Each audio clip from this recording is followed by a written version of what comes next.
প্রবাসীরা সব সময় কপাল পোড়াই হয়, হতবাগাই হয়। একজন প্রবাসী বিদেশে স্ট্রোক করে মারা যায়। কফিল বলে তার লাশ বাংলাদেশে পাঠাইতে যত টাকা লাগে সব খরচ আমরা দেব। আজ যদি তাকে প্রবাসে দাফন করা হয় তাহলে কিছু টাকা পরিবার পাবে। পরিবার এই কথা চিন্তা করে তাদেরকে জানিয়ে দিল যে আমাদের লাশের দরকার নাই, আমাদের টাকারই দরকার। তারা লাশটা নিল না, টাকাটা ঠিকই নিল। আসলে প্রবাসীর জীবনটা এমনই হয়ে থাকে।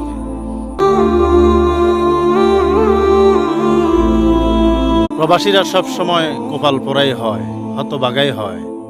একজন প্রবাসী বিদেশে স্ট্রোক করে মারা যায়। কফিল বলে তার লাশ বাংলাদেশে পাঠাইতে যত টাকা লাগে সব খরচ আমরা দেব। আজ যদি তাকে প্রবাসে দাফন করা হয় তাহলে কিছু টাকা পরিবার পাবে। পরিবার এই কথা চিন্তা করে তাদেরকে জানিয়ে দিল যে আমাদের লাশের দরকার নাই, আমাদের টাকারই দরকার। তারা লাশটা নিল না, টাকাটা ঠিকই নিল। আসলে প্রবাসীর জীবনটা এমনই হয়ে থাকে।